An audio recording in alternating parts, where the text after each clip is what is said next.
Bueno, muchachos, ¿cómo les ha ido? ¿Bien, bien? ¿Cómo están todos? Bien, profe, muchas gracias. Bueno, me alegra mucho. Qué bueno eso. Bueno, entonces voy a compartir la presentación para arrancar de una.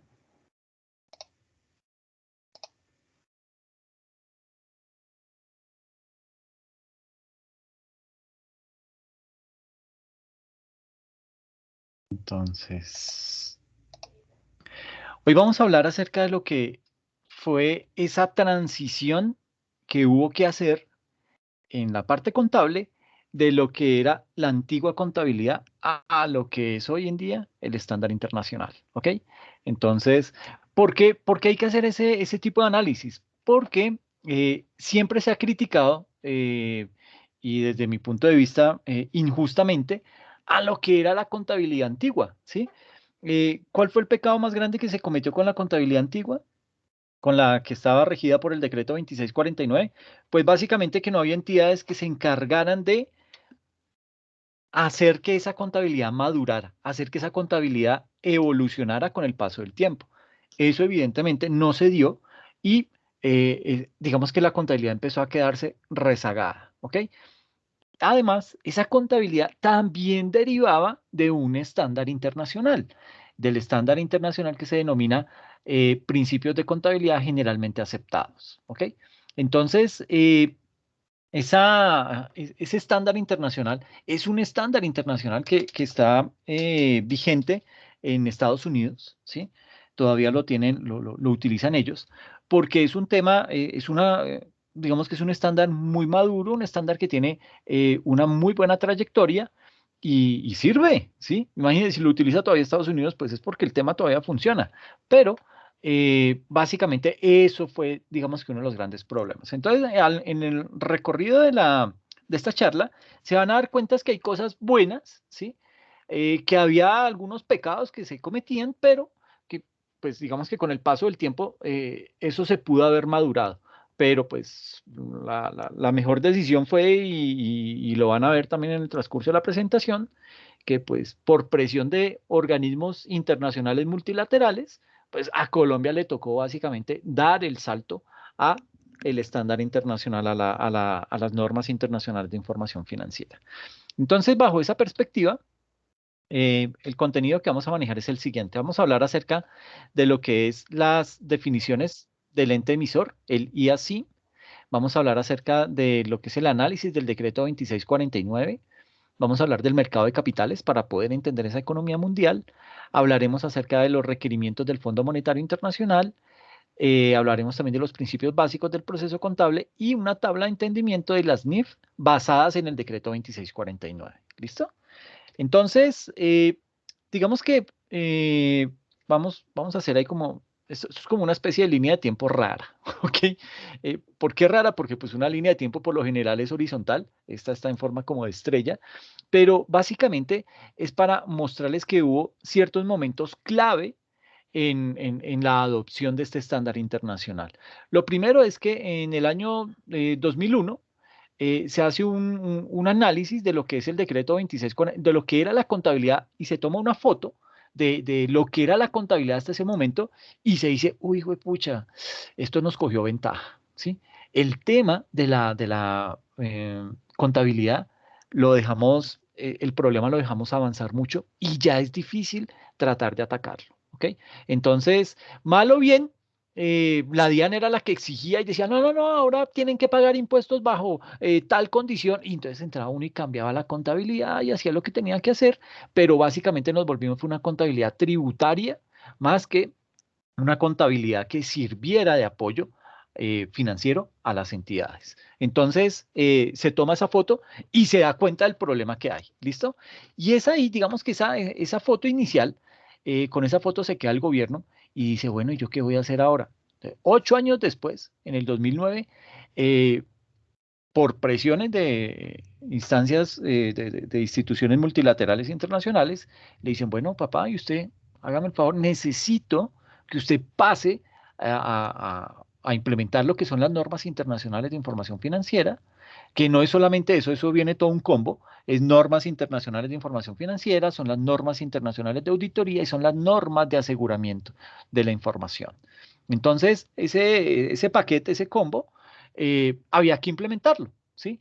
Pero fue básicamente porque entidades multilaterales nos dijeron, bueno, o se pasan o ustedes no ingresan al mercado de capitales. O sea, yo no los dejo que sus empresas entren a cotizar en las bolsas de valores internacionales. Seguirán ahí en Colombia y se van a quedar encerrados, rezagados, aislados, y pues ya ustedes toman la decisión.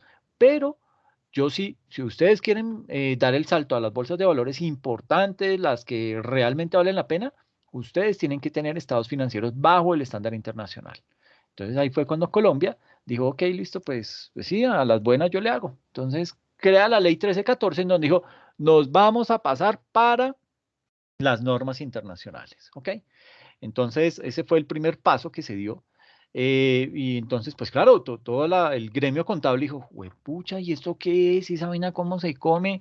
¿Qué vamos a hacer de ahora en adelante? Este tema se agrandó el problema, ¿sí? Porque veníamos mal con esta y ahora nos dicen, no, ahora pasémonos a uno que es más complejo. Miércoles, entonces todo el mundo, pucha, empezó a echar para atrás y a decir, no, ¿y ahora cómo vamos a cuadrar? Y nadie sabía nada. Entonces todo el mundo arrancó a contratar a supuestas lumbreras que sabían mucho y a la larga no sabían nada y lo que hicieron fue estafar empresas. Bueno, pasó de todo, ¿ok? Entonces, luego de eso, pues obviamente ya con ese estartazo de que ya nos vamos a pasar a la norma internacional de información financiera, básicamente se nos abren las puertas en el mercado de valores, pero se nos abren las puertas y nos dicen, ok, ¿y los estados financieros están bajo norma internacional o siguen con su contabilidad? No, todavía estamos con nuestra contabilidad. No, vaya, hágame, páseme eso al estándar internacional y luego hablamos. Con su contabilidad no, porque eso yo no le creo nada y además ustedes tienen problemas de terrorismo, de financiamiento de actividades terroristas, tienen problemas de narcotráfico. Entonces, hasta que no me traiga unos estados financieros transparentes, una información clara, fácil de leer y de entender, no podemos hablar. Entonces, Colombia estaba ahí grave, ¿listo? Y luego ya viene todo lo que es la aplicación de ese estándar internacional, ¿ok? Entonces, muchas empresas, digamos que arrancaron a aplicar lo que era el estándar internacional sin siquiera conocer su contexto, ¿sí? Sin conocer la historia que hay detrás de todo esto. Y por ese desconocimiento es que se cometieron tantos errores que todavía hoy en día las empresas están pagando. ¿Listo? Entonces, digamos que aquí hay lo que son las definiciones del ente emisor, el IASI. Entonces, digamos que con la expedición del decreto reglamentario 2649 de 1993, se hizo un gran esfuerzo por acercar esas normas colombianas, esas normas, esa contabilidad nuestra, por acercar esa contabilidad a las normas internacionales de contabilidad. Las normas internacionales de contabilidad las emite el IASI. ¿Listo? Eh, digamos que esas normas internacionales de contabilidad pues se empezaron a emitir por allá desde 1970 y todo esto, pero básicamente digamos que todas fueron emitidas por este estamento, el IASI. ¿Qué era el IASI? Era como un grupo de contadores de varios países que decían, oigan, yo no tengo más nada que hacer, ¿por qué no hacemos un grupo ahí por WhatsApp y nos empezamos a contactar y criticamos de la contabilidad de otros? Bueno, en esa época no había WhatsApp, pero hagan de cuenta que es eso. Entonces, empezó un contador de Australia con un contador de Inglaterra y así varios de varios países y comenzaban ahí a burlarse. No, imagínense la contabilidad que están llevando en mi país, son unas bestias y comienzan a criticar y esto es un sofisma, esto es como para hacerme entender del por qué se originó este IASI. Entonces comienzan ellos como a hablar de sus procesos de contabilidad autóctonos y muy propios de su país y comienzan a darse cuenta que hay problemas. Sí, dice, oiga, ¿y ustedes están haciendo eso? ¡Ay, hola, no sea bruto! ¿Cómo permite que hagan eso? No sé qué. Y pues sí, eso lo estaban haciendo. Y comienzan ellos entonces a decir, oiga, pues ya que estamos detectando aquí, sacándonos cueritos al sol de las debilidades que tiene la contabilidad de nuestros países, pues ¿por qué no miramos a ver y empezamos a delinear cómo debería ser una contabilidad internacional para que todos los países se ciñan a eso. Y entonces comenzaron a sacar, bueno, hablemos de una norma internacional de contabilidad. Entonces sacaron la primera, los estados financieros. Ah, bueno, listo. ¿Cómo deberían ser los estados financieros? No, los estados financieros deberían ser claros, transparentes, que tuvieran mucha información, que fueran comparables, todo ese tipo de información que debería tener esos estados financieros. Y lo empezaron a diseñar. Y entonces este día sí. Después otros contadores se fueron adhiriendo a ese grupo de WhatsApp. Imagínense que había WhatsApp en esa época. Y se siguen metiendo. Ay, venga, que ustedes están haciendo una cosa para estandarizar los estados financieros. Sí, sí, sí, mire lo que hemos pensado. Y pum, pum, y se compartían. Y así se fue popularizando. Entonces, esto básicamente, este comité eh, internacional de estándares de contabilidad, pues básicamente, ¿qué era lo que hacía? Crear ese tipo de normas internacionales con el ánimo que los países que quisieran la implementaran, ¿sí? Entonces hubo países que, oiga, yo quiero implementar eso, ¿cómo? ¿Por qué no lo documenta? ¿Por qué no lo hace más chévere? ¿Y ustedes quiénes son? Ah, no, nosotros somos el Comité Internacional de Estándares de Contables. Ah, bueno, qué chévere, no nos conocía. No, pues la verdad es que nos acabamos de inventar el nombre, pero somos un grupo de contadores de varios países que estamos haciendo esto. Ah, bueno, chévere. Y entonces estos manes comenzaron a trabajar así.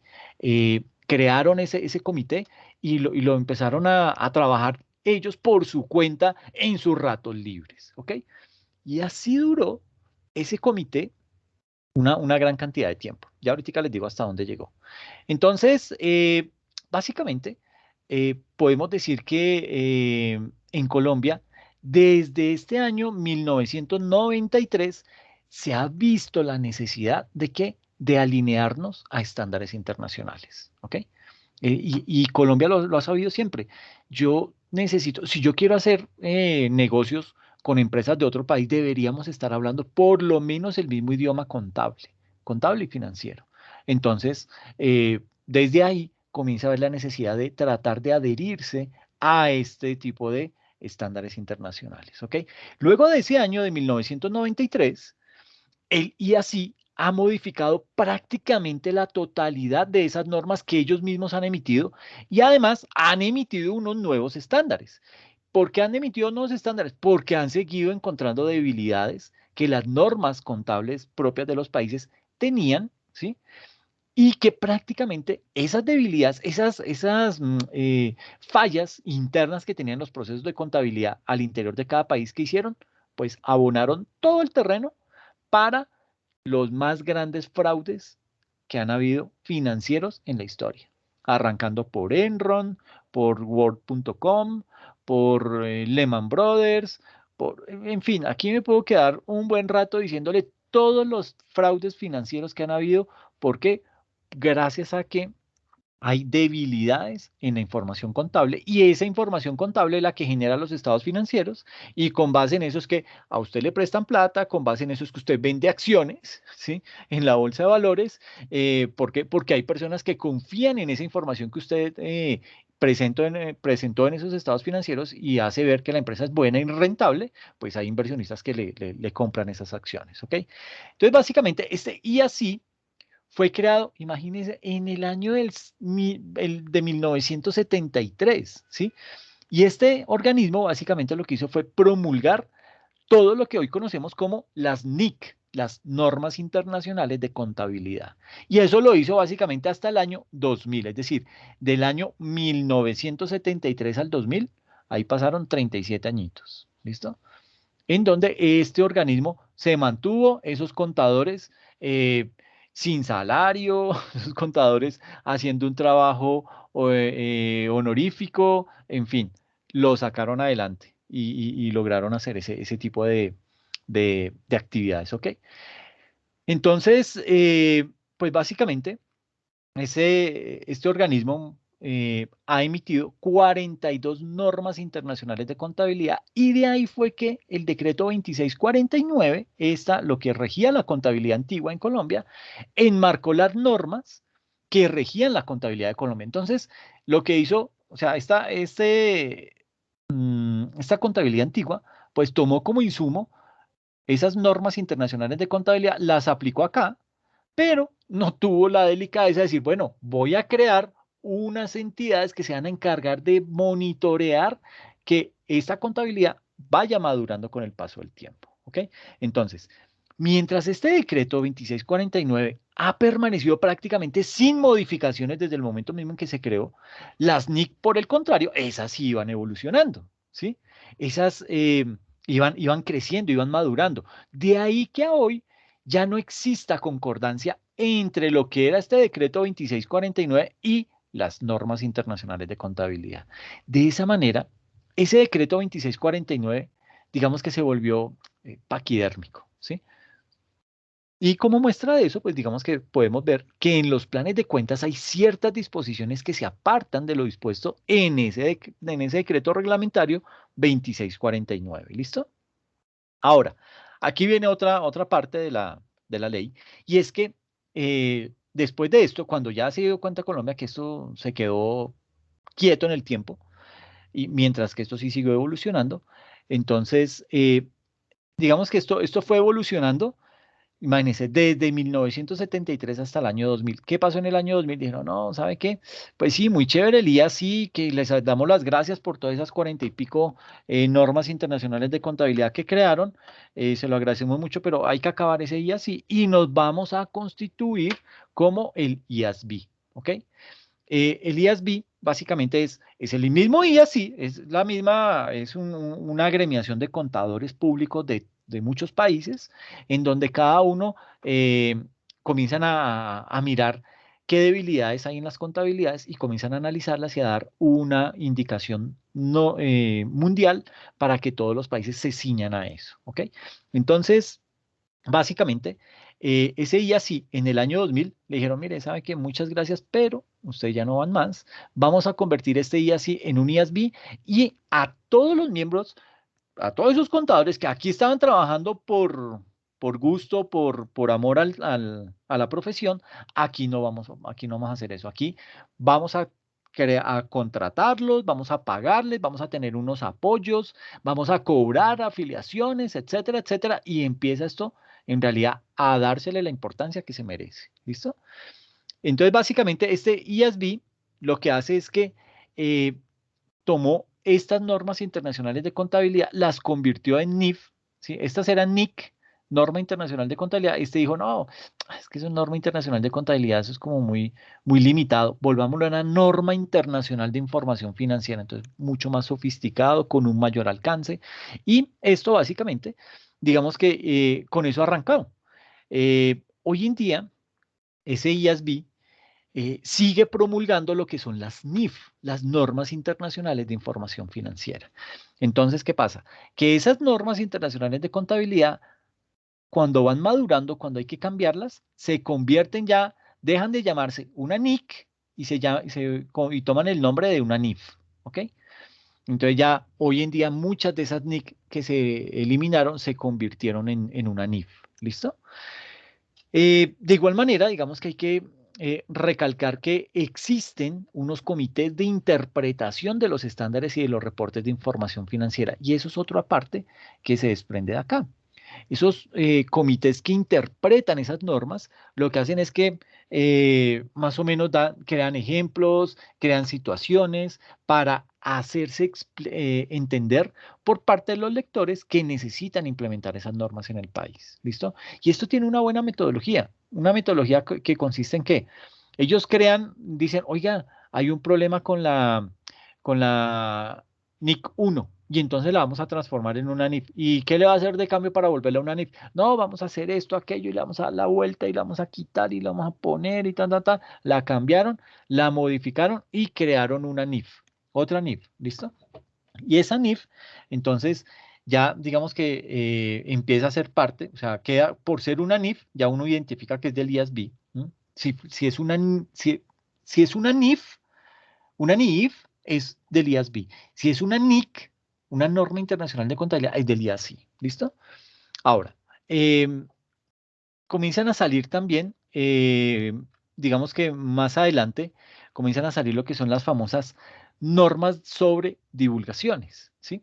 Digamos que el Fondo Monetario Internacional viene promoviendo la difusión de información, pero de una información que es netamente pertinente.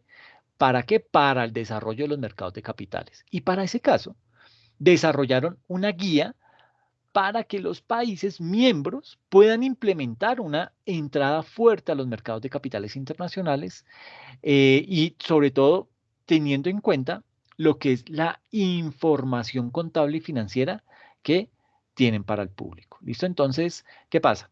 Que el Fondo Monetario Internacional cuenta con unos mecanismos claros de divulgación de información, ¿sí? En donde, pues, digamos que lo que empiezan a hacer es que, digamos que el Fondo Monetario, pues, por un lado, cuenta con esos mecanismos claros de divulgación de información. De ahí que lo que ellos quieren es que es poder implementar unos procesos y unos mecanismos claros de presentación de esa información financiera, lo que hace que ese Fondo Monetario Internacional pues juegue un papel preponderante en lo que es la implementación de las NIF, ¿debido a qué? Debido a que el núcleo de esas NIF son la transparencia de la información. Y es ahí, en ese punto, en la transparencia de la información, en donde nace todo el concepto de las revelaciones de la información, las que, digamos que desempeñan un papel muy importante en la divulgación de la información. Ahora, eh, como Colombia es un país miembro del Fondo Monetario Internacional, ¿sí? Este ente, ¿qué es el Fondo Monetario Internacional? Es una entidad multilateral, obviamente internacional, en donde muchos, sobre todo los países más ricos, aportan a ese Fondo Monetario Internacional, ¿sí? ¿Y para qué aportan? Para que ese Fondo Monetario Internacional le pueda prestar recursos a los países que tienen problemas, digamos los países subdesarrollados o países en vías de desarrollo. Y entre esos, pues obviamente está Colombia. Entonces le dice el Fondo Monetario Internacional a Colombia, le dice, bueno, a mí me gustaría muchísimo que usted se metiera o sea, que implemente en su país las normas internacionales de información financiera. Y entonces Colombia dice, uy, no, pero no, es que eso es lejos, eso es muy complicado y pues vamos a mirarlo. Sí, vamos a mirarlo a ver cuándo lo podemos hacer, de pronto este diciembre en 8. Y le dice, no, pero no, no, chiqui, eso toca ya, ¿sí? ¿Por qué? Porque si usted quiere invertir en bolsas de valores, usted tiene que llevarme los estados financieros bajo estándares internacionales. Y segundo, si usted quiere que yo le preste plata, usted me debe traer información financiera bajo estándares internacionales. ¿Y qué pasa? Que el Fondo Monetario Internacional, pues una de sus funciones es prestar ese tipo de dinero. Ahora, y usted dirá, bueno, pero eso hay varias entidades. Existe el Banco Mundial, existe el Banco Interamericano de Desarrollo. Y yo le digo, sí, es cierto. Pero cada uno tiene unas particularidades y tiene unas diferencias. Por ejemplo, el Banco Mundial es una entidad multilateral que también está creada por los países más ricos del mundo. Ellos aportan dinero para que, el Banco Mundial le preste a los países y los países puedan implementar o empezar a desarrollar eh, acciones que beneficien a la población. Entonces, básicamente, ¿qué es lo que hacen? El Banco Mundial no cobra intereses por los préstamos que le dan los países, ¿sí? Eso es una gran ventaja. No cobra por eso, no cobra intereses. El país simplemente se tiene que dedicar a pagar esa cuota, devolverla en la cantidad de años que dijo que lo iba a devolver y listo, ¿sí? Pero ¿qué pasa? Que el Banco Mundial sí dice, bueno, entonces ¿usted necesita cuánto? No, yo necesito 10 billones de dólares. Dice, miércoles, ok. ¿Cómo me lo va a pagar? No, yo le pago eso en 15 años. Ok, listo. Bueno, entonces vamos a hacer ese negocio. ¿Y cómo me va a pagar esa platica? O bueno, ¿en qué va a invertir esa platica? No, no, no, es que yo quiero, es que necesito crear el metro en Bogotá. Fuera de eso necesito terminar el chicharrón ese de Hidroituango y necesito también acabar de dragar el río Magdalena en Barranquilla para que puedan seguir parqueando y barcos. Dice, bueno, listo, me parece bien. ¿Y cómo me piensa pagar esa platica? Porque eso es una plata que usted hoy no tiene, pero que va a quedar con una deuda. ¿Y cómo me va a pagar eso? No, pues yo pues voy a subir unos impuestos, le voy a subir el IVA a la clase media, le voy a poner IVA a toda la canasta familiar y pues de ahí yo creo que va a sacar la plata. Dice, ok, pero son 10 billones de dólares. Eso es un mundo de plata. ¿por qué no hacemos una cosa? Le dice el Banco Mundial al gobierno. Y el gobierno le dice, sí señor, cuénteme, como necesita la plata, le dice, no, sí, sí, sí, claro, dígame. Eh, no, mire, entonces yo creo que usted lo que tiene que hacer es desmontar todos los subsidios. Y dice, uy, miércoles, pero ¿cómo así que voy a desmontar todos los subsidios? ¿Usted sabe lo que me está diciendo?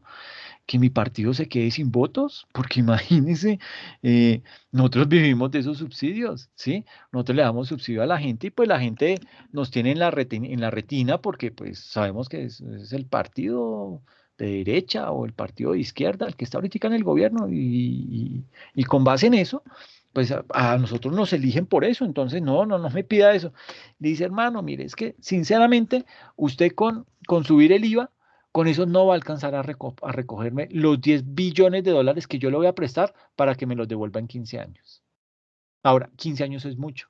Yo lo presto a 10 años. Uy, pucha, entonces lo sigue arrinconando, ¿no? Lo sigue poniendo contra las cuerdas.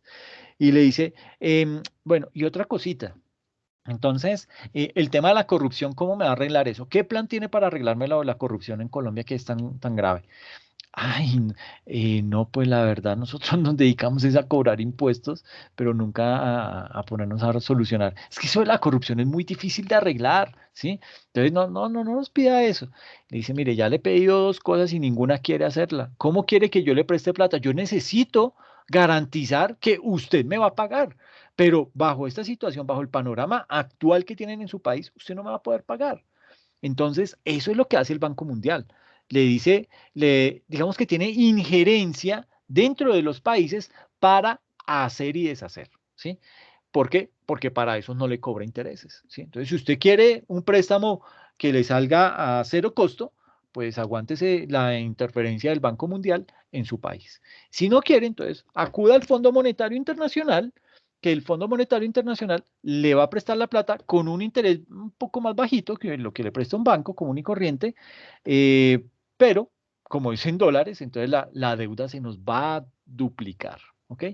¿Por qué duplicar? Porque estamos sacando una deuda con una tasa de cambio de 1.800 y a hoy esa tasa de cambio ya está en 3.700. Entonces se nos duplicó la deuda, ¿ok? Entonces esas deudas son, digamos que eso es un veneno para un país. Endeudarse en dólares es lo peor que puede llegar a cometer. ¿Listo? Entonces, esa es como la diferencia que hay entre el Fondo Monetario Internacional y el Banco Mundial. Y desafortunadamente a nosotros nos cogió, fue el Fondo Monetario y nos dijo, bueno, hágale pues, pásese para las normas internacionales, porque si no yo no le voy a prestar plata, porque si no usted no puede invertir en bolsas de valores internacionales, y pues eso es un caché, y si usted no quiere eso, pues de malas, ¿sí? Entonces, tiene que hacerlo. Ah, bueno, listo, sí, señor. Y dimos el salto. ¿Listo? Entonces, digamos que como Colombia hace parte del Fondo Monetario Internacional, ¿sí? Este ente, ¿qué hizo? Pues le solicitó a todos sus miembros la implementación de unos lineamientos y esos lineamientos contables y financieros son los que en Colombia dan origen a la ley 1314 del año 2009, la cual empieza diciendo con el propósito de apoyar la internacionalización de las de las relaciones económicas, la acción del Estado se dirigirá hacia la convergencia de esas normas de contabilidad de información financiera y de aseguramiento de la información con estándares internacionales de aceptación mundial, con las mejores prácticas y con la rápida evolución de los negocios. Entonces ya hice, el Fondo Monetario Internacional dice, bueno, yo ya hice mi tarea, ahora falta es que estos manes la hagan, que Colombia se ponga firme y saque esa implementación. Entonces, digamos que de esa ley 1314 de 2009, se desprenden los requerimientos que el Fondo Monetario Internacional le hace a sus países miembros que deben empezar a aplicar para poder tener acceso a los mercados de valores internacionales. Y esa ley 1314 implementa en Colombia cuatro estándares internacionales. El primer estándar internacional que implementa es las normas internacionales de contabilidad y las normas internacionales de información financiera, ¿ok? Entonces, y ahí nos dice cómo es que se deben implementar, ¿listo? Otro estándar que nos imponen es las normas internacionales de auditoría. ¿M? Luego, también nos imponen lo que es el sistema documental contable. Eh, digamos que ese sistema documental contable eh, da una respuesta a un artículo específico de la ley 1314, al artículo 3. ¿Y ese artículo qué dice? Nos indica que para los propósitos de esta ley, de la 1314, se entiende por normas de contabilidad y de información financiera el sistema compuesto por postulados, principios, limitaciones, conceptos, normas técnicas generales, normas técnicas específicas, etcétera, etcétera, etcétera. Y digamos que empieza a dar todas las cualidades que debe tener la información contable y financiera bajo un estándar internacional. Eso es lo que hace este sistema documental contable. ¿Listo? Y tiene un aspecto bien importante y es que hace que esa información, o bueno, obliga a que la información que se muestra en los estados financieros sea comparable. ¿Qué es comparable? Que muestre por lo menos dos periodos, el periodo actual con el periodo anterior. ¿Listo? Y por último están las normas de aseguramiento de la información.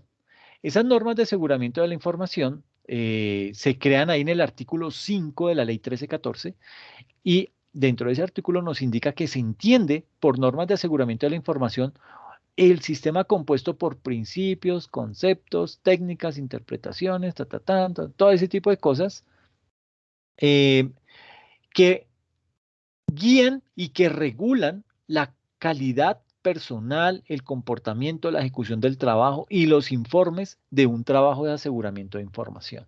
Y esas normas, digamos que se componen, esas normas de aseguramiento de la información se componen de unas normas éticas, de unas normas de calidad de los trabajos, de unas normas de auditoría de información financiera histórica, de unas normas de revisión de información financiera también histórica y de unas normas de aseguramiento de información distinta de las que hemos mencionado. Y básicamente, dentro de esta ley 14, dentro de ese artículo 5, en el parágrafo 2, dice, los servicios de aseguramiento de información financiera, ¿de qué trata ese artículo, del artículo 5? eh, sean tratados con personas jurídicas o naturales, deberán ser presentados bajo la dirección y responsabilidad de contadores públicos. Esto quiere decir que las NIF se convierten en una gran ventana de oportunidad para nuestro gremio en todo sentido para que la profesión crezca como contadores, ¿no? Entonces, ¿cuáles son las funciones de este Fondo Monetario Internacional?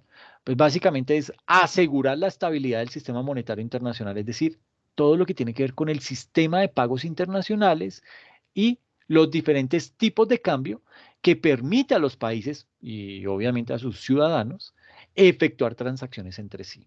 Entonces, básicamente, ese sistema monetario internacional es esencial. ¿Y es esencial para qué? Para poder fomentar un crecimiento económico sostenible, mejorar los niveles de vida y reducir la pobreza. Recientemente, el Fondo Monetario Internacional ha clarificado y ha actualizado su cometido a fin de cubrir toda la problemática de la macroeconomía y del sector financiero que incide en la estabilidad mundial. ¿Ok? Y digamos que la supervisión que efectúa desde el Fondo Monetario Internacional es el proceso mediante el cual ese Fondo Monetario Internacional, ¿qué hace? Evalúa lo que es la política cambiaria de los países miembros en el marco de un análisis global de la situación económica general y la estrategia en materia de política económica adoptada por cada país miembro. ¿Para qué? Para poderle decir, mire, usted tiene que implementar son estas medidas. ¿Por qué? Porque por el lado que va mal, ¿ok? Y pues aquí no solamente está Colombia y los países pobres, aquí también hay países ricos que son los que dirigen el Fondo Monetario Internacional. ¿Ok? Entonces, ¿cuáles son las dificultades que se presentan en Colombia? Analizando obviamente el decreto 2649. Entonces, digamos que dentro de lo primero dentro de esos problemas que se presentan en esa implementación es que existe claramente un choque entre lo que es la contabilidad tributaria versus la contabilidad financiera. Eso ha existido siempre, ¿sí? Y ha existido siempre gracias a que la DIAN quiere que la contabilidad sea 100% tributaria, es decir, que solamente la contabilidad se destine o gire en torno a los impuestos y no a la información financiera. Y eso está mal. En ningún país funciona de esa manera, solo acá en Colombia. ¿Ok? Lo otro es que el actual modelo contable no considera debidamente la problemática de las micro y las pequeñas empresas. ¿Sí? Eh, digamos que ese decreto 2649 quedó, digamos que era una contabilidad general, ¿sí?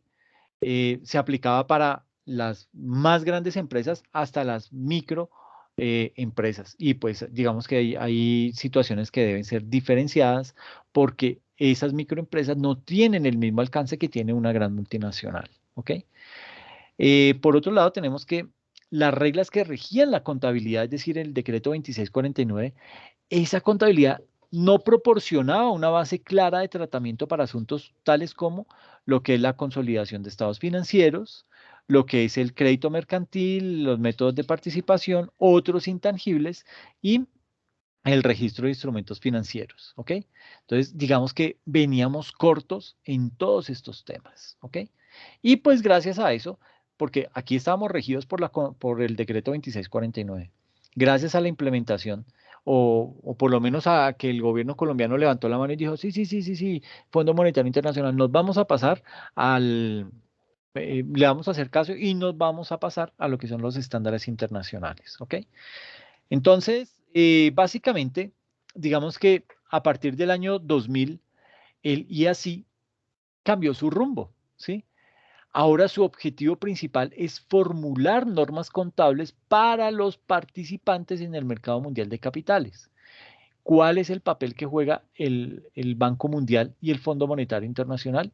Pues digamos que ahí, cuando hablamos de esas instituciones multilaterales internacionales, tenemos que prácticamente responder primero una pregunta y es, ¿qué es el mercado mundial de capitales? Y ese mercado mundial de capitales, digamos que es un conjunto de mecanismos, ¿sí? Pero es un conjunto de mecanismos que está a disposición de una economía. ¿Para qué? Para que esa economía pueda cumplir la función básica de asignación y de distribución, obviamente en el tiempo y en el espacio, de los recursos de capital, de los riesgos, el control y la información asociados con el proceso de transferencia del ahorro a la inversión. Entonces, aquí tenemos cómo está constituido ese mercado de capitales. Entonces, el sistema financiero en Colombia, pues es el estamento más fuerte en el país. Son esas empresas que generan unas utilidades exorbitantes, ¿sí? Y está bien, pues a eso se dedican y lo hacen bien, saben cómo hacerlo, pues sí, uno dirá, bueno, listo, sí. Que a veces uno se siente robado, ultrajado, manoseado, todo eso, sí, eso pasa, pero pues digamos que con todo y eso cuentan con el respaldo del gobierno y eso hace que este sea el mercado más próspero, el sistema financiero. Pero de ese sistema financiero se desprenden lo que son los famosos mercados de capitales. Esos mercados de capitales se dividen en un mercado bancario o intermediado y en un mercado no bancario o de instrumentos.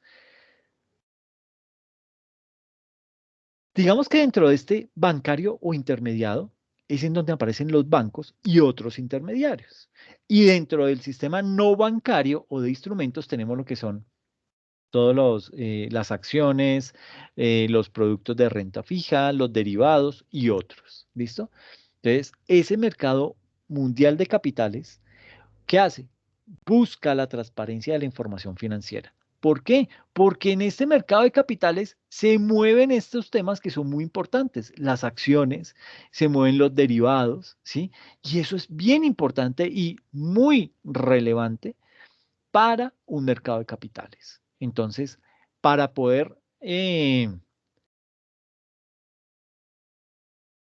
decir que vamos a vender acciones, por ejemplo, de Evergrande, la empresa china constructora, eh, esa empresa tiene que llegar, por ejemplo, a la bolsa de Nueva York y lo primero que dicen, bueno, estados financieros.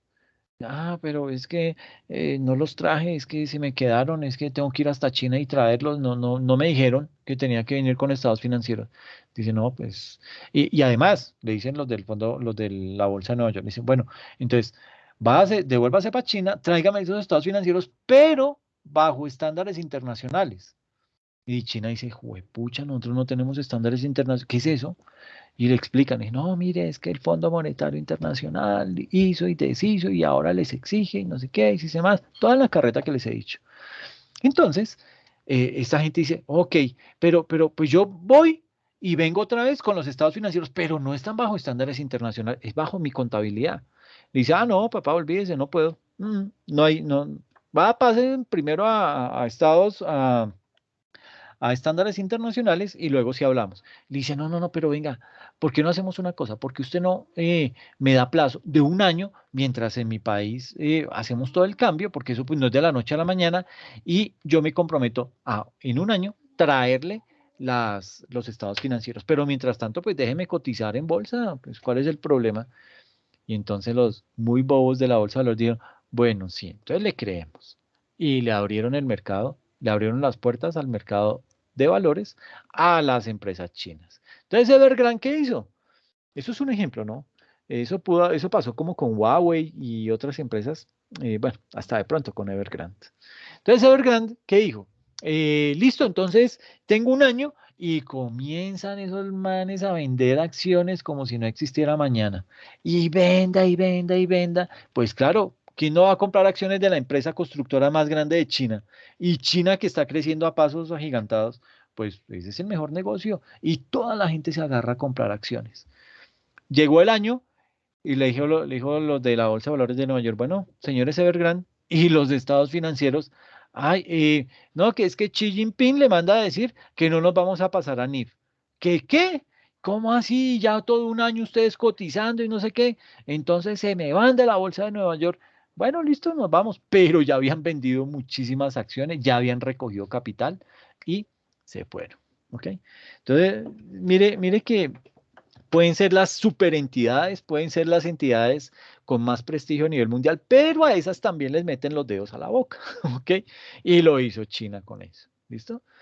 No estoy diciendo que las empresas chinas sean malas, ni mucho menos, no, hay buenas empresas.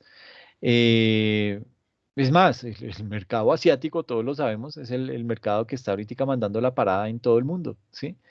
Y para no ir tan lejos, nada más mire lo de los chips.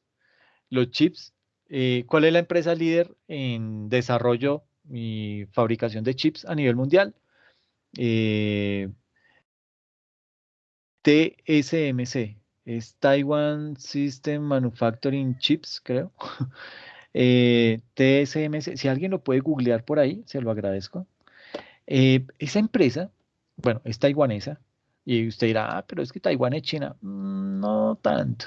Sí, es como ese hijo rebelde que no ha querido, que está de pelea con los papás y se independizó y no quiere saber nada de los papás. Pero los tiene ahí al frente, vive al frente. Entonces, China cada rato dice, no, pues yo voy a traer a mi hijo y lo voy a volver a meter aquí a mi casa y que se rija por mis reglas. Y Taiwán dice, no, no, no, papá, yo ya soy grande y yo ya me independicé. Y dice, pues no, señor, usted no se independiza porque aquí en China nadie se independiza.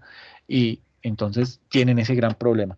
Pero esa empresa, eh, TSMC, creo que es que se llama, Taiwan Manufacturing Chips, algo así. Esa es una de las empresas más grandes del mundo. Es tan grande que logró desarrollar una tecnología que le permite a ellos fabricar los chips más pequeños del mundo. ¿Ok? Eso ni siquiera lo hace Intel, que era la empresa líder en fabricación de chips, es una empresa americana. Hoy en día esa empresa bajó los brazos y dijo, no, ¿sabe qué? Síganle comprando a... Venga, nadie me hizo el favor, ¿no? Todo toca hacerlo.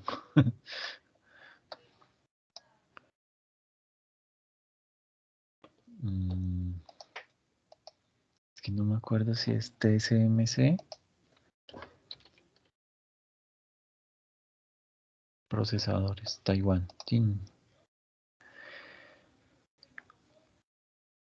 Entonces, es esta empresa, miren, Taiwan Semiconductor, es que es Taiwan System, Taiwan Semiconductor Manufacturing Company, ¿listo? Entonces, esta empresa es la que hoy en día manda la parada en chips.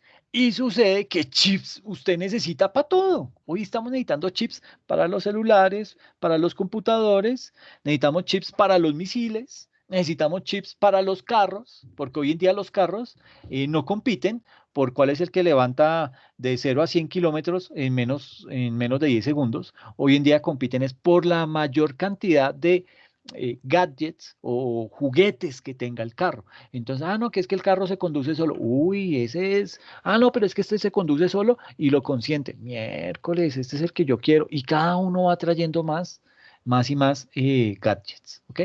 Entonces, ¿qué pasa? Que este tipo de empresas, pues son sólidas, son muy fuertes y esta es una empresa en la que vale la pena invertir, ¿sí? ¿Por qué? Porque vive desarrollando cada vez mucha más tecnología y sabe innovar, ¿ok? El problema es que, como les digo, es el hijo rebelde de China y China en cualquier momento va y lo invade y vuelve y lo mete dentro de esto. ¿Y qué pasa? Pues que estos manes le están vendiendo chips a Raimundo y todo el mundo, ¿sí? Y China ya aprendió a hackear no por software, sino por hardware. Entonces, vía chips, implementa virus y cositas que empiezan a robar la información y la almacenan y la envían sin que los usuarios se den cuenta. Entonces, pues sí, le da a uno como miedo a decir, uy, hijo de pucha, y, el equipo de cómputo que yo tengo acá, ¿qué tiene? No, esos son unos chips que eso los traemos de China. Uy, no, papá, espera un momentico porque es que China tiene problemas y entonces ya usted le dicen, conspiranoico, pero ese tipo de cosas está pasando. Entonces, China tenía esa situación que no se había pasado a estándares internacionales y en las bolsas de valores lo que empezaron a hacer fue cerrarle las puertas, ¿ok? Precisamente porque, pues, su información financiera era manipulable, se podía maquillar la información y eso lo que hacía era engañar a los usuarios, ¿ok? Entonces está la empresa, es bien importante, chévere si se pueden leer el caso de éxito de esta empresa, que de por sí en la pandemia tuvo un gran problema. ¿Y cuál fue el gran problema? Que en Taiwán no llovía. Y usted va a decir, pero ¿qué me va a decir que entonces que porque no llueve no hay chips? Pues sí, señor, si no llueve no hay chips. ¿Por qué? Porque para poder, digamos que los chips tienen que ser muy limpios, no puede haber residuos de polvo ni de suciedad en medio de las láminas que conforman el chip. ¿Y cómo lo limpian? Con agua ultra, iba a decir ultra pasteurizada, una agua muy alta en pureza y por medio de esa agua es que limpian todos los chips y garantizan que esos chips están perfectamente listos ya para utilizarlos en lo que se necesite. Entonces, dependiendo de eso, pues para poder hacer eso, más o menos para un chip, imagínense lo pequeño que es un chip, para poder limpiar un chip con agua, se necesita 1,5 litros de agua. Y estos manes que venden chips como locos, imagínense la cantidad de agua que necesitan. Entonces, ¿ellos qué hacen? Ellos no se ponen a abrir la llave y hervir el agua y luego van y la filtran, no, tienen todo un proceso de pureza del agua firme que garantiza que esa agua es alta pureza. Y entonces, ¿qué hacen? Toda esa agua la recogen de agua lluvia, pasa por una serie de filtros, una gran cantidad de procesos de limpieza de esa agua, y esa es la que utilizan. Pero en el 2020, pa' colmo de males, con todo bueno, pues Taiwán fue uno de los países que mejor manejó la pandemia, ¿no? Pero es como si la naturaleza dijo, está muy tranquilo, ok, entonces ahora no le va a llover y pum, los fregó. Esta gente tuvo que decir, bueno, yo a quién le ve, no tengo, no puedo fabricar la misma cantidad de chips porque no tengo agua para limpiarlos, entonces tengo que empezar a darle prioridad a mis clientes, a decirle, ok, le voy a dar prioridad a los de la telefonía celular, que son unos clientes muy chéveres y ellos me compran mucho. Voy a darle prioridad a los de los equipos de cómputo, que esos también me compran mucho, y a los de los misiles. ¿Sí? Y los carros, entonces Toyota levanta la mano, ¿y yo qué, señor? Dice, no, usted le toca que se espere porque es que eh, ustedes no me compran mucho y pues a mí eso, pues ustedes no son unos buenos clientes para mí, entonces ustedes esperan. ¿Y qué pasó? Pues que sin chips no podían vender carros. Y si no se venden carros en una empresa automotriz, ¿qué pasa? Pues que empiezan a echar gente. Entonces, eso agravó la situación de las empresas del sector automotriz. ¿Listo? Hay un poquito de carreta para hacerles entender lo importante y la influencia que tienen hoy en día en el país empresas chinas y sobre todo este tipo de empresas como la taiwanesa que se dedica a la manufactura de chips. ¿Listo? Entonces, volviendo aquí a nuestra presentación, digamos que del mercado de capitales nacen lo que conocemos como los instrumentos financieros, ¿ok? Esos instrumentos financieros, básicamente, ¿qué son? Es el instrumento o el mecanismo mediante el cual los ahorradores que tienen una plata, que tienen una capacidad de ahorro, que tienen unos recursos, tienen una liquidez ahí y no saben dónde invertirla, lo que hacen es que se acercan, se acercan al mercado de capitales y vía instrumentos financieros. ¿Qué es un instrumento financiero? Puede ser un CDT, puede ser una acción, puede ser un bono, puede ser un derivado, ¿sí? Eso es un instrumento financiero. Entonces, esos ahorradores compran ese tipo de instrumentos financieros y con esos recursos que han venido a parar acá estos instrumentos financieros, las entidades dueñas de esos instrumentos financieros colocan esos recursos de estos señores a disposición de estos inversionistas. ¿Para qué? Para que construyan edificios, para que construyan carreteras, para que se dediquen a poner a trabajar ese dinero y que eso le genere unos intereses. ¿Por qué? Porque esas entidades, ese mercado de valores, le presta el dinero a estas personas, pero no lo hace gratis. Dice, no, pero es que imagínese, yo le tengo que pagar unos intereses a esta gente y pues yo necesito cobrarle a usted más intereses para yo poderme ganar algo. Entonces, ok, listo, sí, si le sirve, hagámoslo. Ok, listo, entonces empiezan y hacen ese tipo de transacción. Entonces, estos ahorradores, por lo general, tienen unos recursos que invierten a corto plazo. ¿Listo? Y estos inversionistas, por el contrario, adquieren unas obligaciones a largo plazo. ¿Por qué? Porque son unas sumas muchísimo más grandes que van a necesitar de mucho más tiempo para poderlas pagar. Entonces, básicamente, digamos que la problemática de manejar el modelo del mercado de capitales de unos ahorradores hacia unos inversionistas, ¿sí? Pasar de acá, a los inversionistas, mm, digamos que la problemática de hacer eso es que básicamente estos ahorradores buscan protección de sus ahorros, ¿sí? Mientras que los inversionistas buscan reducir el riesgo para de esa manera poder atraer más ahorradores, ¿ok? Entonces aquí, digamos que surgen lo que son los bancos, ¿sí?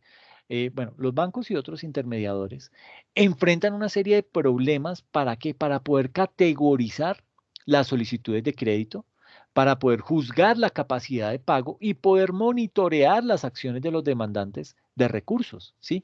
Y es en esta parte en donde las revelaciones de los estados financieros entran a apoyar la decisión que puede tomar un ente financiero para poder decir, ok, le voy a dar el préstamo que usted necesita o olvídese usted por aquí ni se vuelva a aparecer porque usted es un vaciado. Entonces, pucha, ¿cómo así? No, sí, que eso fue más o menos lo que le dijeron a los empresarios en el año 2020, cuando el gobierno dijo, ok, las empresas se están quebrando y las empresas me están echando gente y el desempleo se me va a subir. No, no, no, no, no. Entonces sacó una gran cantidad de recursos, ¡pran! ¿Y qué hizo el muy inteligente? Pues le dio esa plata y dijo, voy a poner esos recursos en manos de Findeter, de Finagro y de Bancoldex. ¿Qué son esas entidades? La banca del segundo piso. Esa banca de segundo piso, ¿qué dice? No, pues es que como yo no sé de manejar créditos, ni yo no sé estudiar los clientes para ver si le puedo prestar plata, entonces, ¿qué hago? Le paso esa plata a la banca de primer piso, que es la banca comercial que todos conocemos, Bancolombia, Da Vivienda, Grupo Aval, todos esos pícaros, y lo que hace es que les da los recursos a ellos. ¿Para qué? Para que, como ellos sí saben dar créditos, ellos sí saben cobrar esa plata, entonces que ellos hagan esa gestión. Por el solo hecho de pasar esa plata de la banca del segundo piso a la banca del primer piso, se ganaron 500.000 millones de pesos. ¿Mm? 500.000 millones de pesos por hacer qué? Nada, simplemente recibir esa plata. Y entonces ellos sí dicen, ok, entonces vamos a ponernos a prestar esa plata y entonces le empiezan a pedir a los microempresarios y a los de las pymes, bueno, ya que hay plata, entonces tráigame los estados financieros. Uy, pero usted sabe que ahorita estamos graves, ¿no? No, no, tráigame un balance de prueba ahorita a ver cómo está su situación. No, pues cómo va a estar, pues mala porque mi empresa está cerrada, llevamos 3, 4 meses cerrados con las máquinas apagadas, pues qué productividad voy a tener, cero. Ah, no, entonces no le puedo prestar. Pero ¿cómo así? Si esto es recurso del gobierno y el gobierno me dice que me acerca a ustedes porque ustedes me van a prestar la plata y ahora ustedes me dicen que no. Sí, lo que pasa es que el gobierno nos da la plata, pero nosotros le tenemos que responder al gobierno por esa plata. Entonces, ¿cómo hacemos? Yo tengo que garantizar que usted va a tener cómo devolverle esa plata. Y no, entonces entran en ese círculo vicioso. Y esa plática no llegó a donde debería llegar, desafortunadamente, una buena parte, ¿no? Porque la otra se la dieron a empresas que no necesitaban, empresas que tenían muy buena liquidez y que eso les sirvió para crecer muchísimo más. Entonces, básicamente, eh, esa es como, fue como el lunar que surgió en plena época de la pandemia. Ahora, eso es lo que hacen los bancos, o sea, los que están aquí, estos inversionistas que reciben estos recursos vía instrumentos financieros. Eh, por otra parte, los ahorradores, ¿qué hacen? Los ahorradores no quieren enfrentar el riesgo de, digamos que, de enterrar sus recursos en inversiones de difícil recaudo. Entonces, y ellos qué hacen? Ellos, pues, entonces les da miedo y dicen, no, no, no, pero entonces ¿yo qué voy a hacer? ¿Cómo cuál es el mejor instrumento financiero?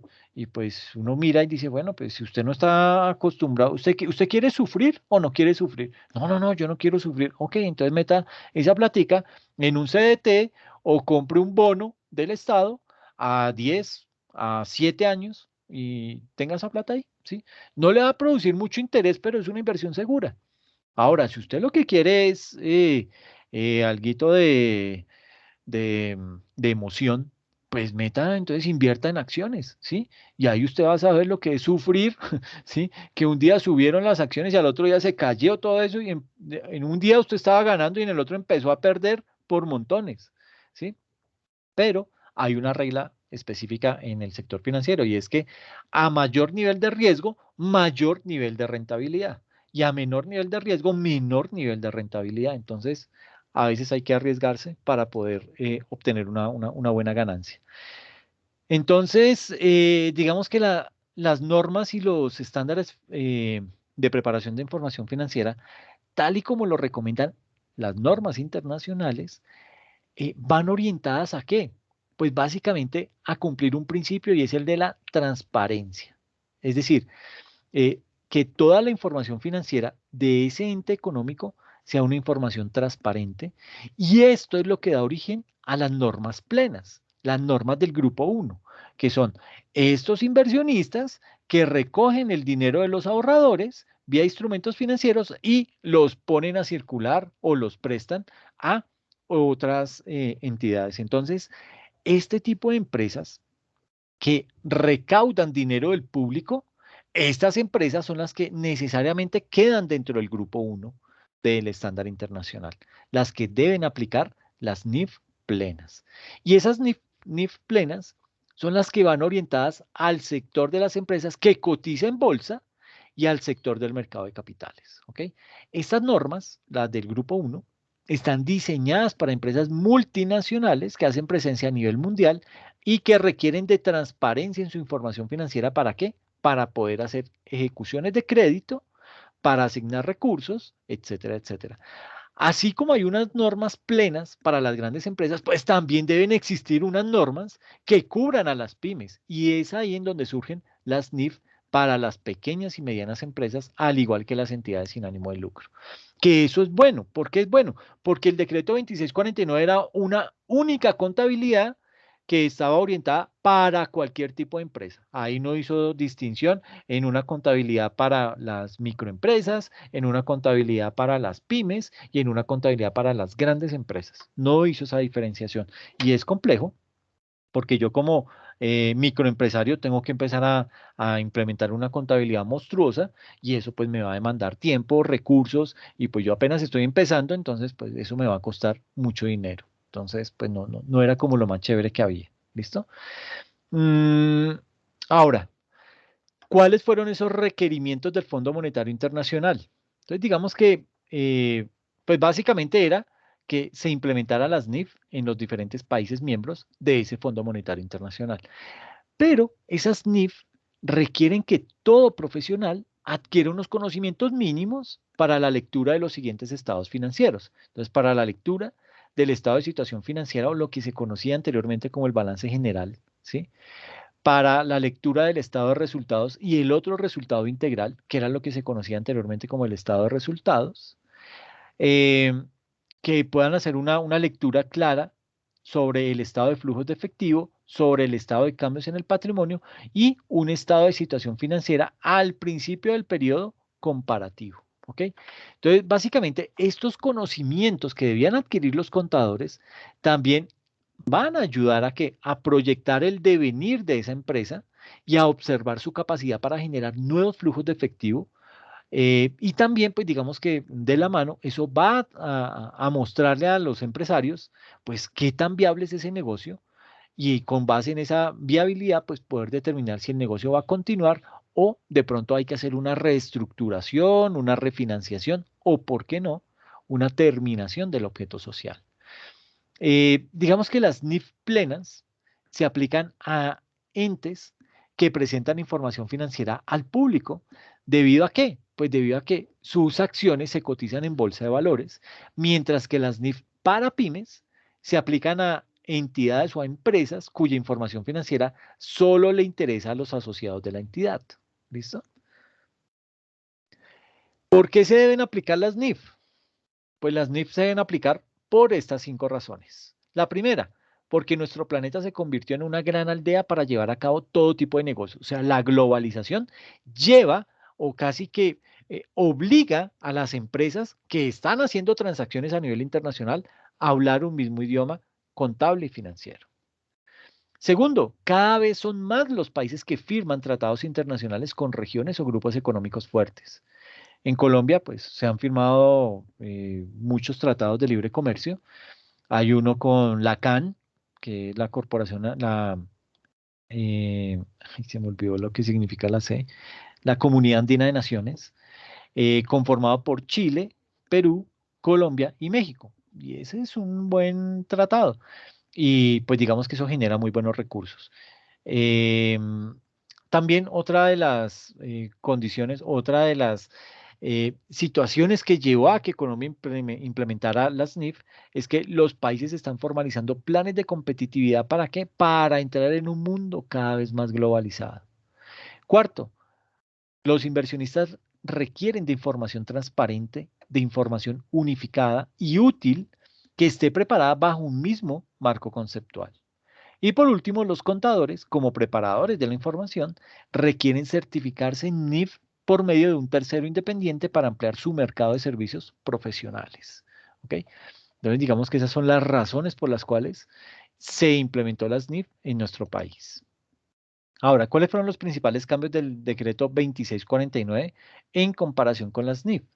Entonces, digamos que lo primero que surge ahí es a nivel de lo que son las políticas contables. Digamos que la elaboración de políticas contables son el fundamento principal de la contabilidad y está a cargo, la creación de las políticas contables, del comité asesor y son aprobadas por la dirección de la empresa. Básicamente la importancia de estas políticas contables radica en que se constituyen en la forma de qué? De gestionar los negocios. ¿Listo? En segunda instancia, tenemos lo que es la adopción de las NIF. Eh, pero una adopción a las NIF dependiendo el tamaño de mi empresa. Entonces viene unas NIF para grupo 1, que son las multinacionales, las empresas más grandes, unas NIF para pymes, y esto de las pymes pues generó mucha, digamos que eso levantó mucha ampolla a nivel de empresas que son grandes, pero como no recaudan dinero del público, ¿sí? Y no cotizan en bolsa, pues eran empresas que, pues básicamente, no tenían que, digamos que no cumplían con el requisito de quedar dentro del grupo 1 de las NIF plenas. Entonces hubo muchas empresas que se sintieron, no, yo no soy una pyme, yo soy una gran empresa y yo quiero pasarme a grupo 1 porque es que eso otro no me gusta, yo soy de las grandes empresas. Entonces hubo muchas empresas que como que se sintieron heridos su orgullo y que hizo el gobierno, dijo, ok, bueno, pues si usted se quiere pasar para grupo 1 pues pásese. Eso sí, no se va a poder devolver. Así que piénselo bien.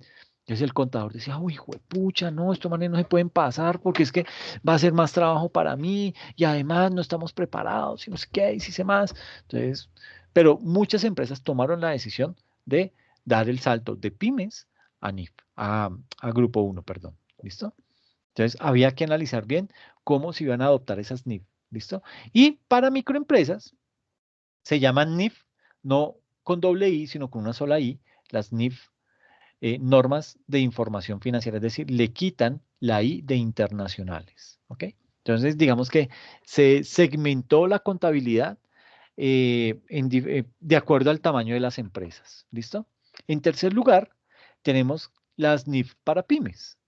Digamos que la entidad cuyos estados financieros cumplan la NIF para las pymes van a efectuar en las notas de los estados financieros una declaración explícita y sin reservas de dicho cumplimiento, ¿ok?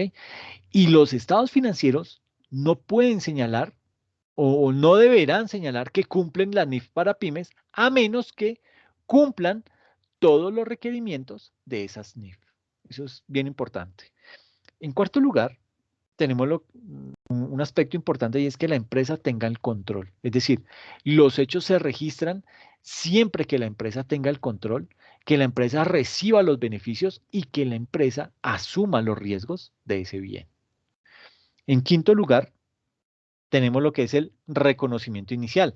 ¿Qué es ese reconocimiento inicial? Es aquel reconocimiento que es un reconocimiento que se realiza mediante los modelos de costos y de valor razonable. Es decir, cómo yo voy a mm, medir inicialmente una transacción. Entonces, la mido al costo histórico o la mido al valor razonable. Digamos que el costo histórico, ¿qué me permite? Eso lo vamos a ver más adelante, pero el costo histórico me permite a mí, como empresario, eh, contabilizar todas esas erogaciones que yo tuve que incurrir para tener el bien en la empresa. Por ejemplo, si yo compré una máquina en Alemania, pues sí, muy chévere, la pagué y me costó 50 millones de pesos, listo. ¿Y qué? ¿Y para traerla y para instalarla y eso qué? Entonces, yo tengo que incurrir en costos, otros sobrecostos. Entonces, voy a tener que comprar una póliza que me responda por que la máquina en el trayecto de Alemania a Colombia va a llegar bien, ¿sí? Si llega mala, pues la póliza me va a cubrir esos gastos. Entonces, ahí ya va un gasto. El transporte marítimo, ese es otro gasto. Luego que llega a Barranquilla, entonces voy a tener que tener ahí la super tractomula para que me traiga la máquina de Barranquilla a Colombia, entonces incurren unos gastos terrestres, pero antes de incurrir en los gastos terrestres, yo debo incurrir en los gastos de nacionalización de esa máquina. Entonces, qué impuestos tengo que pagar, qué costos adicionales, etcétera. Y luego sí, los gastos de transporte. Pero entonces me llegó la máquina y qué, ¿y a dónde la pongo? ¿Y quién la va a manejar? Entonces, pues, pucha, tengo que adecuar un espacio para poder poner ahí la máquina en funcionamiento. O de pronto desmontar la viejita que estaba ahí puesta y readecuar el espacio físico para colocar ahí la nueva máquina. Entonces, de pronto va a tener que hacer instalaciones eléctricas, desagües, manejo de residuos, todo ese tipo de cosas las voy a tener que eh, asumir. Esos son costos que me van sumando, ¿sí? Y aparte tengo que capacitar a las personas que van a manejar la máquina. Entonces, todos esos costos, si yo en mis políticas contables, determino que la medición inicial que le voy a hacer a todo activo fijo que voy a comprar es mediante el costo histórico. Entonces yo lo que hago es que sumo todos esos conceptos. La compra de la máquina, el transporte marítimo, el seguro, todo lo que tiene que ver con la nacionalización de la mercancía, el transporte terrestre, la adecuación del espacio físico, la capacitación de mis empleados, todo eso lo sumo y eso me genera un mayor valor de ese activo. Es decir, si yo compré la máquina en 50 millones, fácilmente con todas esas arandelas, el, la máquina se me subió de 50 a 70 millones de pesos. ¿Ok? Eso es costo histórico. ¿Qué es valor razonable? Valor razonable es el valor del mercado. Entonces, si yo quiero vender esa máquina, yo soy un importador que traigo máquinas y las quiero vender Bueno, no, digamos que yo soy un empresario y quiero vender esa máquina que tengo ahí. No me funcionó, no pude echarla a andar, me quedó grande, la razón que sea. Entonces digo, no, la quiero vender. ¿Y en cuánto la va a vender? No, ¿qué dice la política contable? No, la política contable dice que cuando vayamos a vender algo, lo debemos hacer bajo el valor razonable. Dice, uy, pucha, entonces, ¿qué es el valor razonable? Ir a averiguar cómo está cuánto vale en el mercado una maquinaria de las mismas características, del mismo modelo, todo eso, y determinar cuánto vale en el mercado. Eso por lo general pasa con los vehículos, con la finca raíz. Entonces, que hay un mercado perfectamente definido en donde yo me puedo acercar y determinar cuál es el precio de ese bien. Entonces, eso es valor razonable, mirar cuál es el valor del mercado de ese bien para venderlo en eso. No venderlo menos ni venderlo sobrevalorado. ¿Listo? Porque, ¿qué pasaba anteriormente? Es que decían los empresarios, ay, no, es que esa máquina yo la he cuidado, esa máquina en libros vale 70 millones, pero no, yo esa máquina no la vendo en menos de 140. ¿Y por qué? No, es que no la he usado, además esa empresa la manejaba, era mi papá, y pues mi papá ya no está, entonces pues yo lo extraño mucho y eso tiene un valor sentimental y pues eso yo lo cobro, entonces eso vale 140 millones. Las NIF le dicen, no señor, usted no pone el precio lo pone el mercado, por eso se habla de valor razonable, ¿listo? Eh, el, el sexto hace referencia a lo que es el reconocimiento posterior, que era lo que les estaba hablando, o sea, el momento en el que yo me desprendo de algún bien. Es ese, digamos que el reconocimiento posterior se hace mediante los métodos de evaluación en la fecha sobre la que se informa. ¿Ok? El séptimo es el reconocimiento en forma rigurosa. ¿Qué es eso del reconocimiento en forma rigurosa? Eh, digamos que ese es aquel reconocimiento que está basado en el cumplimiento de sus requerimientos de activos, pasivos y patrimonio, porque los ingresos y los gastos son aumentos o disminuciones de un activo o de un pasivo o del patrimonio. ¿Listo? Ahora, en octavo lugar tenemos lo que son las revaluaciones. Las revaluaciones existen para las NIF plenas, ¿ok? Y se aplican en la NIF para pymes a partir del año 2018 se empezaron a aplicar. Anteriormente no se aplicaban, pero ya a partir del 2018, tanto NIF plenas como NIF para pymes aplican todo el tema de revaluaciones. ¿Y esas revaluaciones qué hacen? Aumentan el valor de los activos. ¿Contra qué? Contra los resultados integrales. Pero todo esto vemos ejercicios cuando lleguemos a la asignatura denominada Normas Internacionales de Información Financiera. ¿Listo? El noveno aspecto es lo que tiene que ver con el método de amortización que resulta ser impracticable. ¿Qué es eso? Sucede que la mayoría de las transacciones donde se espera recibir un bien o un servicio en una fecha posterior bajo NIF no se difieren debido a que el método de amortización es impracticable por falta de un modelo que asocie el diferido en el tiempo. ¿Ok? Y el décimo tiene que ver con la no discreción del contador. Es decir, no existen compensaciones a discreción del contador, sino por requerimientos de las NIF. Es decir, aquí las NIF entraron a cortar de tajo la interpretación de la norma o la interpretación que le quiera dar el contador a la norma. Aquí la NIF es clara y le dice cómo tiene que, cuál es el criterio que usted debe aplicar. ¿Ok? Entonces se quita ese sesgo de de la interpretación que le pueda dar un contador o que le pueda dar otro contador. ¿Listo? En principal cambio, el número 11 tiene que ver con los costos de investigación para pymes. Digamos que los costos de investigación y los desarrollos para las pymes son gastos, mientras que para las NIF plenas son inversiones. ¿Ok? Y el último tiene que ver con las notas a los estados financieros. Digamos que las notas a los estados financieros deben revelar las políticas contables de la empresa y los cambios en los rubros significativos del estado de situación financiera. Es decir, los usuarios deben conocer, el usuario es que la persona que, digamos que queremos comprar acciones de Hidroituango. No, yo quiero ir a invertir, pero no sea bruto, que eso está grave. No, no importa. Yo quiero invertir en Hidroituango porque sé que eso va a explotar después en ganancias y no sé qué, y vamos a vender energía. Pero mire que eso ahí tiene problemas. Mire que eso ahorita está en la nebulosa y de pronto va a haber hasta racionamiento de energía. Entonces, no lo haga. Y usted, sí, yo lo voy a hacer. Y entonces, ¿qué hace? Usted se acerca a Hidroituango, bueno, a EPM, y le dice, no, yo quiero comprar acciones de Hidroituango. Ah, bueno, listo. Entonces, traigan los estados financieros que llegó otro incauto. Tin, le traen los estados financieros y le dice, mire, esto es. Y usted comienza a leerlos. Y miércoles, no entiendo qué es esto. Y cuando uno no entiende, pues, ¿qué hace? Se remite a las notas a los estados financieros. ¿Por qué? Porque ahí es en donde está la explicación de en qué consiste o me da una información mucho más detallada de lo que es esa información que estoy mostrando en el estado financiero. Por ejemplo, si entramos ahorita, eh,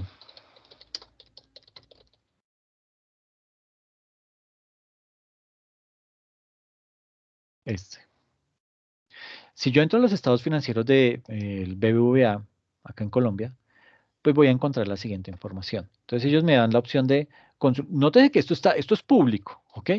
Como esta es una entidad financiera que recauda dinero del público, entonces nosotros como público debemos tener acceso a la información. ¿Para qué? Para saber si yo voy a meter mis ahorritos allá, si voy a comprar un CDT allá, o si voy a hacer transacciones de mayor envergadura en este tipo de bancos. Entonces tengo aquí informes anuales y estados financieros. Miremos los estados financieros. Entonces tengo aquí el 2021. Entonces miremos aquí este informe consolidado, primer trimestre del 2021. Entonces esto ya está en PDF. Tan.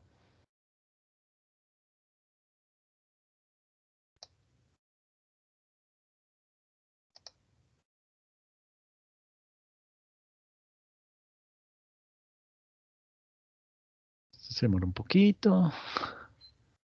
Paciencia, por favor.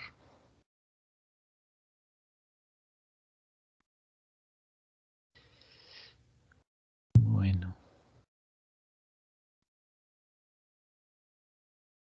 Y eso súmele que yo abro una cantidad de documentos.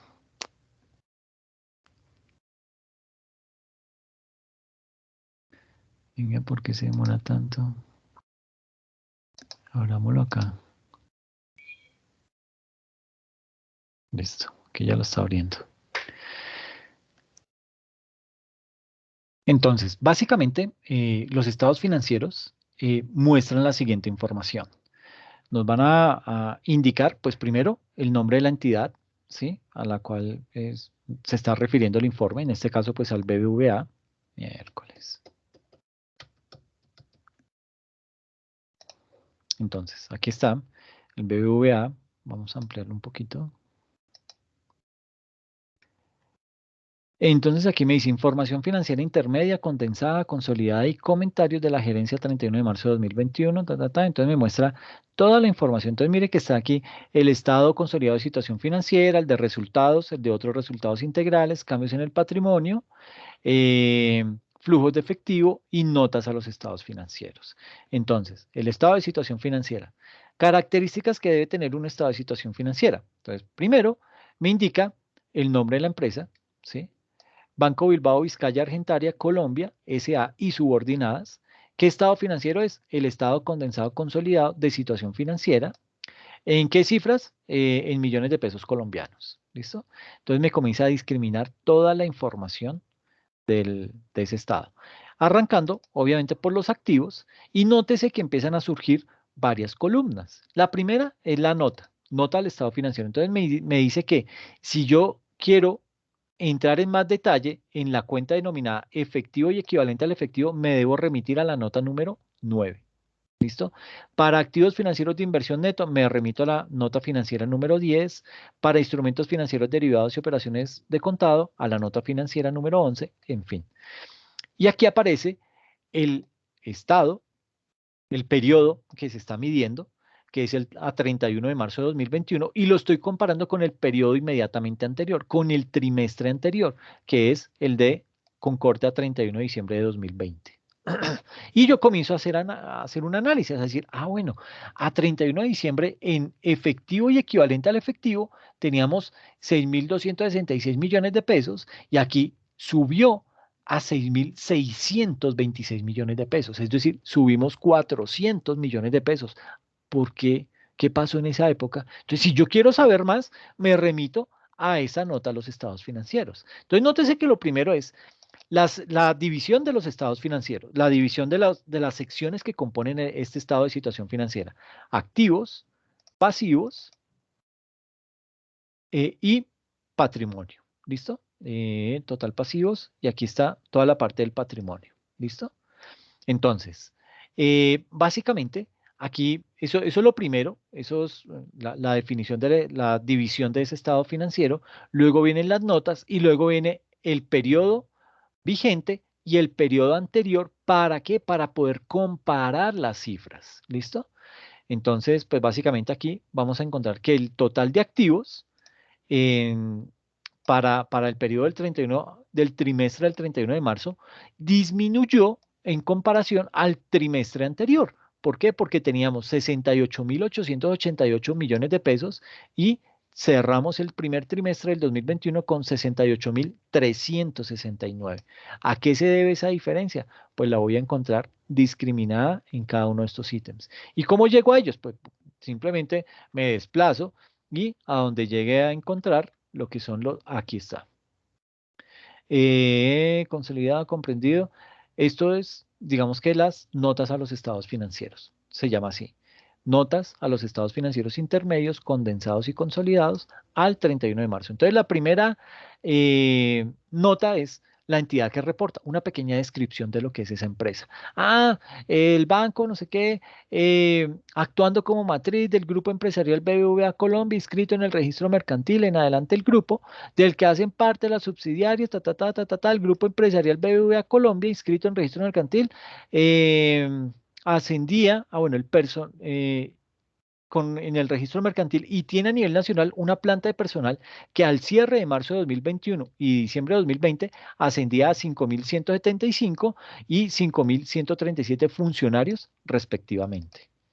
BBVA Colombia, entonces me hace como un pequeño resumen de lo que es la empresa. ¿Listo? Esa es la primera nota a los estados financieros. La segunda, bases de preparación y presentación de los estados financieros. Entonces, ¿cuáles son las normas contables que se aplican? Entonces, me describe aquí las normas, me hace referencia aquí a la NIC 34.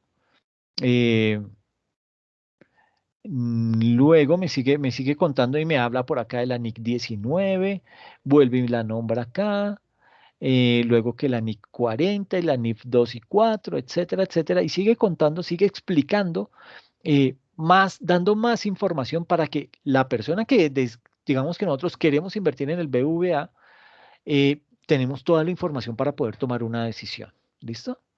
Base de medición, principales políticas y prácticas, juicios y estimaciones y cambios recientes en las NIF. Todo eso lo tiene que contar en las notas a los estados financieros. Entonces, eso es lo más grande en un estado financiero. ¿Ok? Luego viene la nota número 5, información por segmentos de negocio.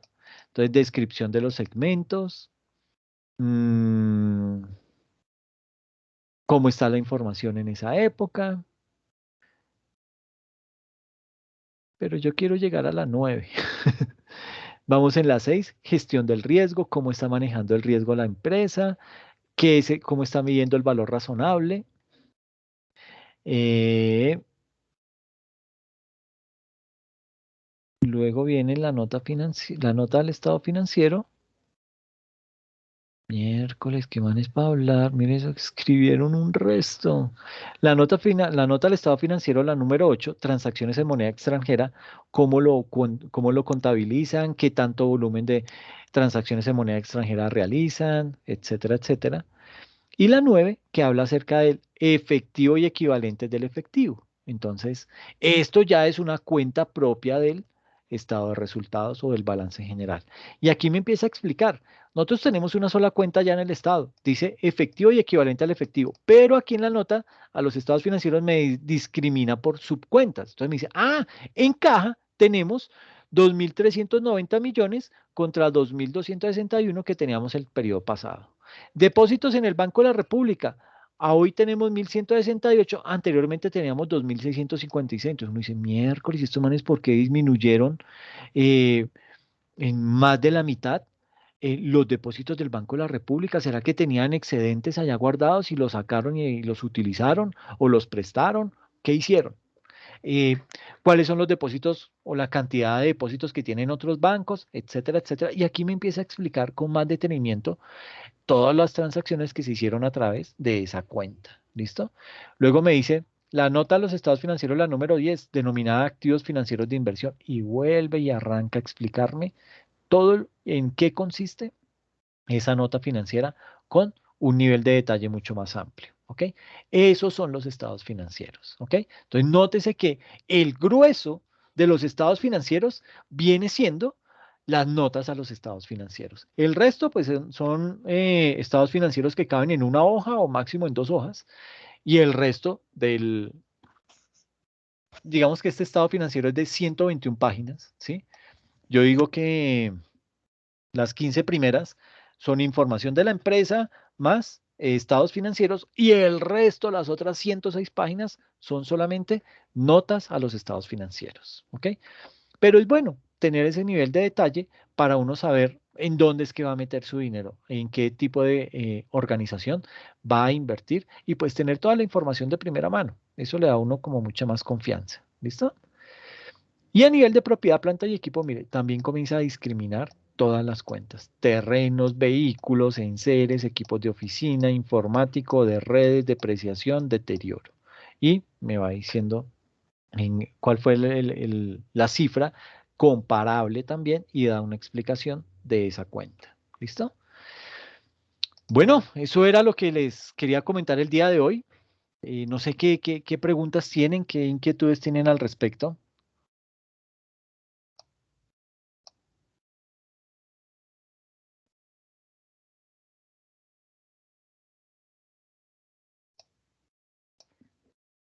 Y que no les vaya a pasar lo que a mí, que tenía el micrófono apagado.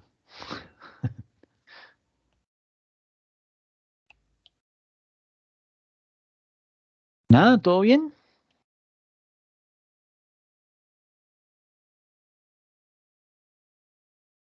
Bueno, listo. Entonces, pues nada, les agradezco mucho la asistencia y pues nos estamos viendo dentro de 8 días, ¿ok? Bueno, listo, profe, gracias. Listo, Jason. Bueno, un buen día, Gracias, una buena profe. noche, que estén muy bien. Cuídense Gracias, mucho. buenas Profe, noches, muy profe, amable, que buenas pase noches, buena noche. compañeros. Muchas gracias, profe, que te pase Gracias. buena noche. Lo mismo, cuídense mucho, que les vaya bien.